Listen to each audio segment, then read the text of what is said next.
கோவையில் மினி பேருந்து மற்றும் தனியார் நகர பேருந்து மோதும் சிசிடிவி காட்சிகள் வெளியாகி அதிர்ச்சியை ஏற்படுத்தியுள்ளது.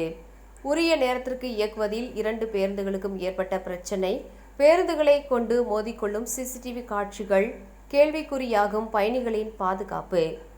புதிய விரிவான மினி பேருந்து சேவையை முதலமைச்சர் தொடங்கி வைத்தார். புதிய திட்டத்தின் கீழ் மினி பேருந்துகள் அதிகபட்சமாக 25 கிலோமீட்டர் தூரம் வரை இயக்க அனுமதிக்கப்படும் என்று அதிகாரப்பூர்வ வெளியீடு தெரிவித்துள்ளது.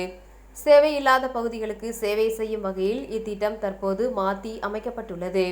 மேலும் மினி பேருந்துகள் பேருந்து நிலையங்களில் இருந்து தங்கள் பயணத்தை தொடங்க நிறுத்த அனுமதிக்கப்பட்டன. இந்நிலையில் கோவை காந்திபுரம் நகர பேருந்து நிலையத்தில் இருந்து மருதமலை வரை ஸ்ரீராம் என்ற மினி பேருந்து மற்றும் கலைமகள் என்ற தனியார் பேருந்து இயக்கப்படுகின்றது. அதில் ஸ்ரீராம் என்ற மினி பேருந்து நடத்துனராக சூர்யா இருந்து வருகிறார்.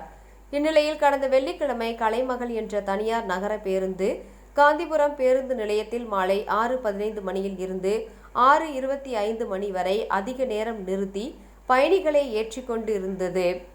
இதனை பேருந்து நடத்துனர் சூர்யா கேள்வி எழுப்பியுள்ளார். அப்போது இரண்டு பேருந்து ஓட்டுநர்கள் நடத்துனர்களுக்கு இடையே வாக்குவாதம் ஏற்பட்டது. வாக்குவாதம் முற்றிய நிலையில் 46 என்ற எண் கொண்ட கலைமகள் என்ற தனியார் பேருந்து ஓட்டுநர் அதிவேகமாக பின்னோக்கி பேருந்து இயக்கி வேகமாக வந்து ஸ்ரீராம் மினி பேருந்து மீது மோதியது.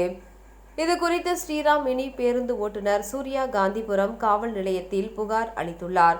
அதில் 46 என்ற எண் கொண்ட கலைமகள் பேருந்து உரிமையாளர், நடத்துனர் மற்றும் ஓட்டுநர் சேர்ந்து மினி பேருந்து நடத்துனர் சூர்யாவை மூவரும் சேர்ந்து தாக்கி காயப்படுத்தி பேருந்தை இடித்து தள்ளி கொலை செய்ய முயற்சித்ததாகவும், மேலும் தகாத வார்த்தைகளால் திட்டி ஜாதி பெயரை சொல்லி தாக்கியதாகவும், அவர்கள் மீது தக்க நடவடிக்கை எடுக்க வேண்டும் என கண்காணிப்பு கேமரா காட்சிகளை கொண்டு புகார் அளித்தார். மினி பேருந்து மீது தனியார் நகர பேருந்து மோதும் அதிர்ச்சியை ஏற்படுத்தும் சிசிடிவி காட்சிகள் தற்போது வெளியாகி பரபரப்பை ஏற்படுத்தியுள்ளது.